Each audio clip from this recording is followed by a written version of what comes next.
Hello friends, good morning. നമ്മുടെ Kerala TV സീരിയലിലേക്ക് എല്ലാവർക്കും സ്വാഗതം. അങ്ങനെ നമ്മുടെ നന്ദുവിനെ വിളിച്ച് നിർത്തി ഉപദേശമാണ്. കനക കല്യാണം കഴിഞ്ഞാലും നിനക്ക് നിൻ്റെ ഇഷ്ടം പോലെ നടക്കാം എന്നൊക്കെ പറഞ്ഞു. ഇതൊക്കെ കേൾക്കുന്തോറും ഭയങ്കരമായിട്ട് ദേഷ്യം വന്നുകൊണ്ടിരിക്കുക നന്ദു ആണെന്നുണ്ടെങ്കിൽ പല രീതിയിൽ ഒഴിഞ്ഞു മാറാൻ നോക്കിയെങ്കിലും കനക അതിനൊന്നും സമ്മതിക്കുന്നതുമില്ല. അങ്ങനെ കനകയും നന്ദുവും കൂടെ കുറേ സംസാരിച്ചു. ഇത് കഴിഞ്ഞതിന് ശേഷം പിന്നെ നമ്മുടെ നവ്യയും നയനയും ആദർശും കൂടി ഇവരുടെ വീട്ടിലേക്ക് വരുന്നതിനെ പറ്റിയുള്ള കാര്യങ്ങളും അവിടെ അനന്തപുരിയിൽ നടന്നുകൊണ്ടിരിക്കുക. അപ്പോൾ ജലജയും അവന്തികയും ഒഴിച്ച് ബാക്കി എല്ലാവർക്കും ഇവരുടെ വീട്ടിൽ പോവുകയാണെന്നും അച്ഛനോടും അമ്മയോടും കാര്യങ്ങളെല്ലാം പറയാൻ പോവുകയാണെന്നും മനസ്സിലായി. അങ്ങനെ അവർ 3 പേരും കൂടി പോരുന്നതിനെ പറ്റിയുള്ള കാര്യങ്ങൾ അവിടെയുള്ള മുത്തശ്ശനോട് മുത്തശ്ശിയോട് ദേവയാനിയോട് ഒക്കെ പറഞ്ഞപ്പോൾ അവർക്കും ഭയങ്കര സന്തോഷം. എന്തായാലും കനകയ്ക്കും ഗോവിന്ദനും ഇത് ഭയങ്കര സന്തോഷമാകും. അവരുടെ ആ ഒരു സങ്കടമൊക്കെ മാറട്ടെ, മക്കൾ എന്നുള്ള രീതിയിൽ ഇവരിങ്ങനെ പറഞ്ഞ് യാത്രയാക്കുക. അങ്ങനെ അവരെല്ലാവരും കൂടി നേരെ വീട്ടിലേക്ക് വരുവാണ്. അപ്പോൾ ഈ ഗസ്റ്റ് വരുന്നത് കാരണം കനക ഭയങ്കര ഒരുക്കം എന്ന് പറഞ്ഞിട്ടുണ്ടെങ്കിൽ അവിടെ വീടൊക്കെ റെഡിയാക്കുന്നു, അതുപോലെ കഴിക്കാൻ ഫുഡൊക്കെ റെഡിയാക്കി വെക്കുന്നു. അപ്പം നന്ദുവിനെ ആണെന്നുണ്ടെങ്കിൽ ഇരിക്കാൻ സമ്മതിക്കുന്നില്ല, നന്ദുവിനെ കൊണ്ട് ഓരോന്നൊക്കെ ചെയ്യിക്കുക. അപ്പോൾ ഗോവിന്ദേട്ടനാണെങ്കിൽ നീ എന്തിനാ കനകയെ ഇങ്ങനെ കിടന്ന് വെപ്രാളം കാണിക്കുന്നത്, സാവധാനം ചെയ്താൽ പോരേന്ന് ചോദിച്ചു. അതല്ല ഗോവിന്ദേട്ടാ, ഇപ്പം നമ്മുടെ നയനയും ആദർശം മാത്രമല്ല വരാൻ പോകുന്നത്, അവരോടൊപ്പം ഒരു ഗസ്റ്റും വരുന്നുണ്ടെന്ന് പറഞ്ഞു. അപ്പോൾ ഈ വരുന്ന ഗസ്റ്റ് ആരായിരുന്നാലും നയനമോളുടെ വീട്ടിലേക്ക് കയറി വരുമ്പം അതിൻ്റേതായ രീതിയിൽ നമ്മൾ ട്രീറ്റ് ചെയ്യേണ്ടേ, അല്ലെന്നുണ്ടെങ്കിൽ അതിൻ്റെ നാണക്കേട് നമ്മുടെ മോൾക്കല്ലേ.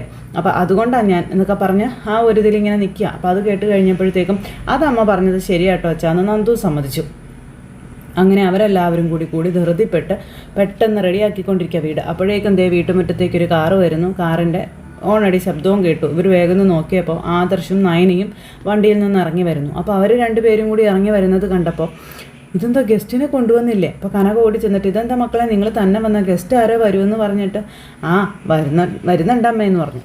പിന്നെ മക്കൾ കയറി എന്ന് പറഞ്ഞു. പിന്നെ കനക ഇവരോട് വിശേഷങ്ങളും കാര്യങ്ങളൊക്കെ ചോദിക്കുന്നു. ഭയങ്കര സ്നേഹമൊക്കെയാണ് 2 പേരും കൂടെ. അപ്പോൾ ആരെ എന്നാലും നിങ്ങൾ കൊണ്ടുവരുമെന്ന് പറഞ്ഞത് ചേച്ചിയുടെ ഫ്രണ്ട്സ് ആരെങ്കിലും ആണോ, അത് ആദർശയുടെ ഫ്രണ്ട്സ് ആരെങ്കിലും ആണോ, അതോ ഇനി നമ്മുടെ മൂർത്തി ജ്വല്ലറിയിലുള്ള ആരെങ്കിലും ആണോ, ആരാ വരുന്നതെന്ന് പറഞ്ഞപ്പോൾ വരേണ്ട ആൾ ഞങ്ങളുടെ കൂടെ വന്നിട്ടുണ്ട്, പിന്നെ ആ ആളെ കാണുമ്പോൾ നിങ്ങളാരും ഞെട്ടരുത് കേട്ടോ എന്ന് പറഞ്ഞു.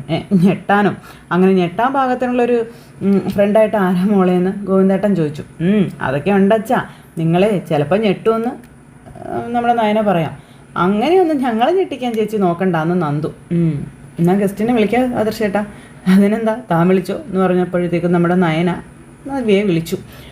നവ്യ വണ്ടിയിൽ നിന്ന് ഇറങ്ങുന്നത് കണ്ടപ്പോഴത്തേക്കും ഇവരെല്ലാവരും അന്തം വിട്ടിങ്ങനെ അങ്ങോട്ടും ഇങ്ങോട്ടും നോക്കുമോ ഇവളോ എന്നുള്ളൊരു രീതിയിൽ ഇങ്ങനെ അന്തം വിട്ട് നോക്കിയിട്ട് നയനോട് ചോദിച്ചു, നവ്യയാണോ ഗസ്റ്റായിട്ട് നിങ്ങൾ കൂടെ ഉണ്ടെന്ന് പറഞ്ഞെന്ന് ചോദിച്ചപ്പോൾ പിന്നെ ആരാ, എത്ര നാളായി നമ്മുടെ ചേച്ചി ഈ വീട്ടിലേക്കോ അല്ലെങ്കിൽ ഈ പരിസരത്തേക്കൊക്കെ ഒന്ന് വന്നിട്ട്, അപ്പോൾ പിന്നെ ഇനി വരുമ്പോൾ നമ്മുടെ ചേച്ചി ഗസ്റ്റ് തന്നെ അല്ലേന്ന് ചോദിച്ചു.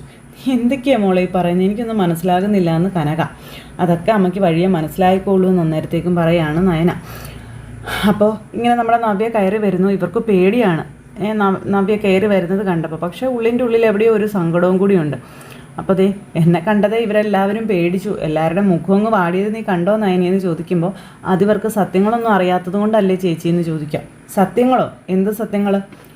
അതൊക്കെ ഒരു വലിയ സത്യം, അതൊക്കെ പറയാനുണ്ട്. അമ്മ അകത്തേക്ക് വാ, ചേച്ചിയും വിളിച്ചുകൊണ്ട് വരാൻ പറഞ്ഞു നയനെ.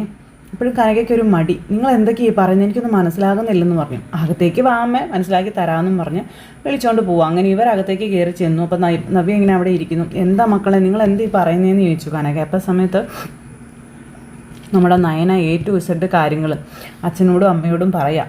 ഇത് കേട്ട് കഴിഞ്ഞപ്പോഴത്തേക്കും അവർ ഞെട്ടി.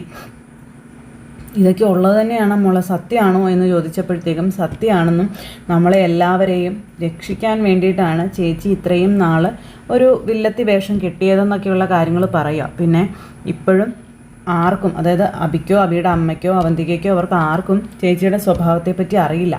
അവരുടെ സൈഡാണ് ചേച്ചി ഇപ്പോഴുമെന്നാണ് അവർ ധരിച്ചു വെച്ചിരിക്കുന്നതെന്നും പറഞ്ഞു. അങ്ങനെ നവ്യയും അമ്മയോട് തൻ്റെ ഉള്ളിലുള്ളതൊക്കെ പറയുന്ന അമ്മ വന്ന് പറഞ്ഞിട്ട് പോയപ്പോൾ തകർന്നു പോകുന്ന പോലെ തോന്നിയത്, മരിക്കാനാണ് തോന്നിയത്, പിന്നെ ഞാൻ എൻ്റെ രീതിക്ക് ഇതെല്ലാം അന്വേഷണം നടത്തി. അന്ന് ഡേവിഡ് സാറ് എന്നോട് കള്ളം പറഞ്ഞു. പിന്നെ അതുകൂടാതെ എൻ്റെ കൂട്ടുകാരി നമിതയുടെ കയ്യിലും ഞാൻ ആ ഒരു ഇത് കൊടുത്തു വിട്ടിരുന്നു. അതിന് ശേഷമാണ് എനിക്ക് സത്യങ്ങൾ മനസ്സിലായത് തുടങ്ങിയ കാര്യങ്ങളൊക്കെ പറയാം. അപ്പോൾ അതെല്ലാം കേട്ട് കഴിഞ്ഞപ്പോഴത്തേക്ക് നമ്മുടെ കനക എന്നാലും എൻ്റെ നവ്യമോളെന്നും പറഞ്ഞുകൊണ്ട് കെട്ടിപ്പിടിക്കുവാണ്. നിങ്ങളെ എല്ലാവരെയും കാണാതിരിക്കുകയും നിങ്ങളുടെ ശത്രുവായിട്ട് മാറി നിൽക്കുകയും ചെയ്യുമ്പോൾ എൻ്റെ നെഞ്ച് പൊട്ടിപ്പോകുന്ന വിഷമമായിരുന്നു എനിക്ക്. നിങ്ങളോടൊക്കെ സത്യം പറഞ്ഞാലോ എന്ന് പോലും പലവട്ടം ഞാൻ ആലോചിച്ചതാണ്. പക്ഷേ അതിനൊന്നും സാധിച്ചില്ല തുടങ്ങിയ കാര്യങ്ങളൊക്കെ ഇങ്ങനെ പറയുകയും ചെയ്തു കേട്ടോ. അപ്പോൾ അതൊക്കെ കേട്ടപ്പോഴത്തേക്കും ഭയങ്കരമായിട്ട് എന്നാ പറയുന്നത്, ഭയങ്കര ടെൻഷനായിട്ട് ഇങ്ങനെ നിന്നിരുന്നവർ പെട്ടെന്ന് കൂളായി. അപ്പം നന്ദു ആണെങ്കിലും എൻ്റെ നവ്യേച്ചി എന്നാലും ഇത്രയ്ക്കൊക്കെ വേണ്ടായിരുന്നു കേട്ടോ ഒന്ന് നന്ദു പറയാം. പിന്നെ എൻ്റെ അഭിനയം അത് എവിടെയെങ്കിലും ചെറുതായിട്ടൊന്ന് പാളിപ്പോയാൽ ഇവളില്ലേ ഈ നയന ഇവൾ പിടിക്കുമെന്ന് എനിക്കറിയായിരുന്നു. അതുകൊണ്ടാണ് ഞാൻ ഇത്രയും റിസ്ക് എടുത്ത് മുന്നോട്ട് പോയത് എന്ന് നന്ദുവിനോട് പറയാം. അതുകൂടാതെ നമ്മുടെ നന്ദു അന്ന് അബിയെ അറസ്റ്റ് ചെയ്തപ്പോൾ നവ്യ കാട്ടിക്കൂട്ടിയതും അതിനുള്ള ക്ഷമാപണവും ഒക്കെ നടത്തുകയാണ് നവ്യ.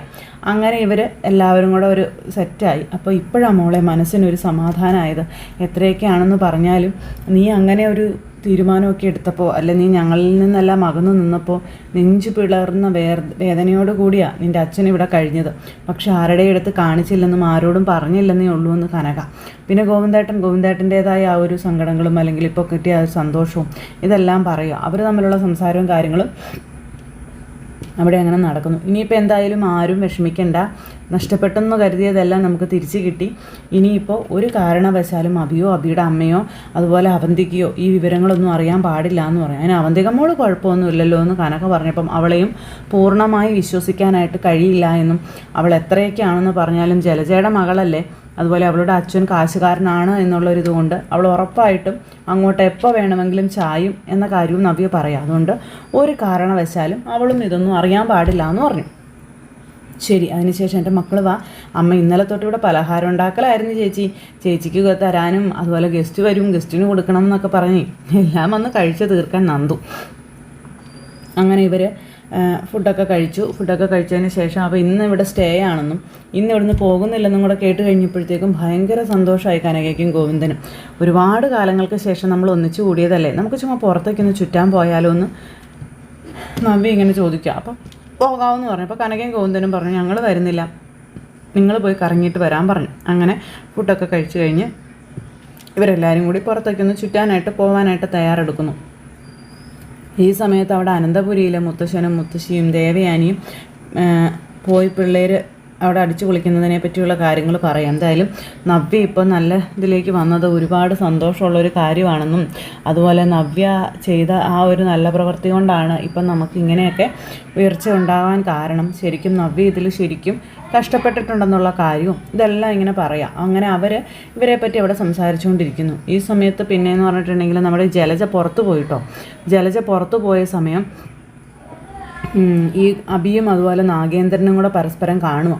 അപ്പോൾ ഈ ജലജ പോയ സ്ഥലവും അബിയും നാഗേന്ദ്രനും കൂടെ കാണുന്ന സ്ഥലവും ഇതെല്ലാം ഏകദേശമൊക്കെ ഒരിടത്തായിട്ട് വരും. അങ്ങോട്ടേക്ക് തന്നെയാണ് ആദർശം സംഘവും കൂടി കറങ്ങാൻ പോണതും. അപ്പോൾ ഇവർ വീട്ടിൽ നിന്ന് പോയി അച്ഛനോടും അമ്മയോടും പറഞ്ഞിട്ട് ഇവർ പോയി എന്നിട്ട് പുറത്തോട്ട് നടക്കുന്നു. അതുപോലെ ഒരു ഐസ്ക്രീം കഴിക്കുന്നു. പിന്നെ നയനയുടെ കുഞ്ഞിനെ പറ്റി, നയനയുടെ ഡെലിവറിയെ പറ്റി ഇതൊക്കെ സംസാരിക്കുന്നു. അതുപോലെ തന്നെ അബിയെ പറ്റിയൊക്കെ സംസാരിക്കുന്നുണ്ട്. ഇവരിങ്ങനെ എന്നിട്ടിങ്ങനെ നല്ല അടിച്ച് പൊളിച്ച് അങ്ങനെ കാറ്റൊക്കെ കൊണ്ട് ഇങ്ങനെ അതെല്ലാം നടക്കുക. അപ്പോഴാണ് ഇവർ നടന്നു വരുമ്പോഴേക്കും ഈ അബിയും നാഗേന്ദ്രനും കൂടെ സംസാരിക്കുന്ന ഒരു സിറ്റുവേഷൻ ഇവർ കാണുന്നത്. ഇത് കണ്ടപ്പോഴത്തേക്ക് ഇവർ പെട്ടെന്ന്, അപ്പോൾ അക്കരെ ഇക്കരെയായിട്ടാണ് നിൽക്കുന്നത്, പെട്ടെന്ന് ഇവരെന്ത് ചെയ്തു, ഒരു വലിയൊരു മരം ഉണ്ടായിരുന്നു അവിടെ, ആ മരത്തിൻ്റെ മറവിലേക്ക് ഒളിച്ചു നിന്നു. എന്നിട്ട് ഇവർ തമ്മിൽ ഉള്ള ആ ഒരു സംഭാഷണം കാണുകയും കേൾക്കുകയും ചെയ്യുക. അപ്പോൾ അതേ കണ്ടോ, അച്ഛനും മോനും കാണുന്നില്ല എന്നൊക്കെ ഇവൻ അവിടെ വന്ന് എല്ലാവരോടും പറഞ്ഞിട്ട് അച്ഛനും മോനും തമ്മിൽ കാണുകയും സംസാരിക്കുകയും ഒക്കെ ചെയ്യുന്നുണ്ട്.